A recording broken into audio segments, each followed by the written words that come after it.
लेकिन सबसे पहले हम ये जानेंगे कि वर्ण विच्छेद किसे कहते हैं। वर्ण विच्छेद का मतलब होता है स्वर व व्यंजन को अलग अलग लिखना, अर्थात किसी शब्द में स्वर युक्त व्यंजन या स्वर संयुक्त व्यंजन है तो व्यंजन व स्वर को पृथक पृथक लिखना ही वर्ण विच्छेद है। स्वर का वर्ण विच्छेद नहीं होता, केवल ऐसे व्यंजन जिनमें मात्राएं हैं उन मात्राओं को हमें स्वर के रूप में अलग लिख देते हैं तो वो वर्ण विच्छेद कहलाता है। अब देखिए कि वर्ण विच्छेद पढ़ना क्यों आवश्यक है। तो वर्ण विच्छेद इसलिए आवश्यक है कि वर्ण विच्छेद के बिना हम संधि, समास, उपसर्ग, प्रत्यय ये तो सीख ही नहीं सकते पूरी तरह से। इसके अलावा भी हमें कोई भी शब्द है उसका विश्लेषण नहीं कर सकते। कुछ जैसे क्लिष्ट शब्द हैं उनका अर्थ निकालना है, उसमें भी वर्ण विच्छेद बहुत ही सहायक होता है। तो वर्ण विच्छेद हिंदी व्याकरण का आधार है। वर्ण विच्छेद के बिना अगर हम संधि आदि टॉपिक पढ़ते हैं तो वो अधूरे ही रहेंगे। इसलिए हमें बहुत ही सचेत होकर वर्ण विच्छेद पढ़ने चाहिए। इसके लिए ये वीडियो बनाया जा रहा है। तो वर्ण विच्छेद की बात आपकी समझ में आ गई कि वर्ण विच्छेद किसे कहते हैं। वर्ण विच्छेद का मतलब है कि स्वर संयुक्त व्यंजन में व्यंजन व स्वर को अलग अलग रखना। इसको हम सरल भाषा में ये भी कह सकते हैं कि यदि कोई व्यंजन है उसमें मात्रा लगी हुई है, उसको अगर हम उस मात्रा को स्वर के रूप में अलग लिख दें तो वह क्या बन जाता है, वर्ण विच्छेद। उसे ही हम वर्ण विच्छेद कहते हैं। सबसे पहले इस वीडियो में हमें सामान्य शब्दों को लेंगे, यानी जिनमें आधे, अनुस्वार, चंद्र बिंदु आदि न हो, और इसमें पूरी 11 मात्राएं इन शब्दों में आ जाएंगी। 11 मात्राएं पूरी आएंगी, उनको हम किस प्रकार से अलग करें तो ये देखिए कुछ शब्दों के माध्यम से। और ये शब्द में पहला देखिए कमला। वर्ण विच्छेद में देखो कै फिर ए, ये कै का वर्ण, कै में से हमने ए को अलग लिख दिया, यही वर्ण विच्छेद है। दूसरा देखो मैं में भी किसकी मात्रा है, ए की, और ले में किसकी मात्रा है, आ। ये इसका वर्ण विच्छेद हो गया। अब वर्ण विच्छेद में हमें ये भी जान सकते हैं कि कमला शब्द में कितने स्वर और कितने व्यंजन हैं। तो कुल वर्ण है वो कितने हो गए, 6। 6 में से कै, मैं, ले ये व्यंजन है और ए, आ ये स्वर है।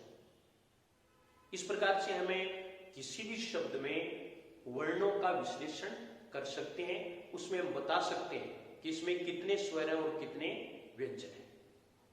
जो भी प्रश्न इसमें पूछे जाते हैं वो कुछ प्रश्न भी हमें इसके बाद लेंगे। दूसरा देखो किरीट, कै में ई की छोटी मात्रा है। यहां आपको ध्यान रखना है, देखने में हमें कै में ई की मात्रा पहले लग रही है, लेकिन ये मात्रा पहले नहीं होती बल्कि ये बाद में होती है।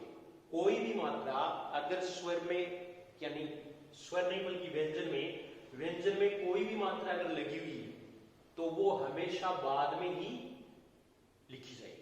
जैसे कै के बाद में ई, और ऐसे ही रे में दीर्घ ई है और कै में ए। ये किरीट, किरीट का अर्थ है मुकुट, मोर।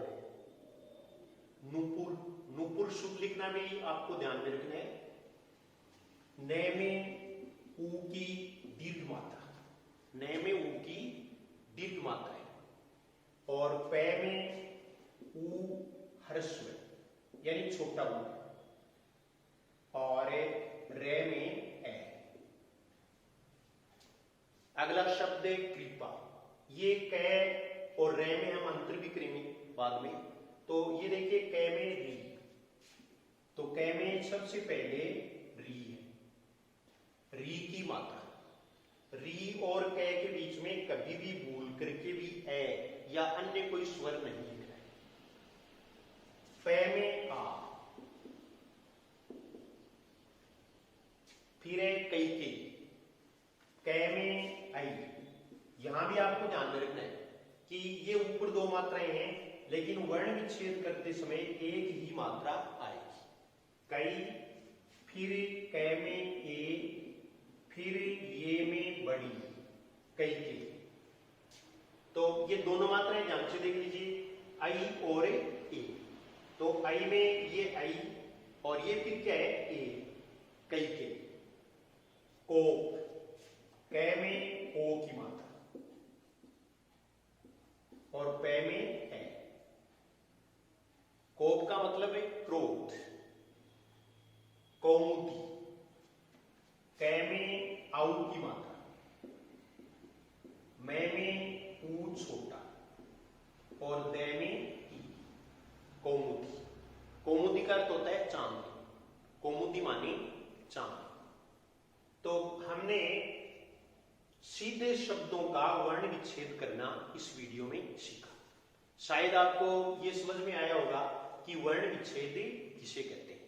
ये जितने भी शब्द हमने लिए हैं उनमें कोई भी व्यंजन स्वर रहित नहीं है, अर्थात बिना मात्रा के नहीं है, अर्थात आधा या अर्ध नहीं है। तो ये वर्ण विच्छेद में हम सीधे शब्दों का इस प्रकार से वर्ण विच्छेद कर सकते हैं।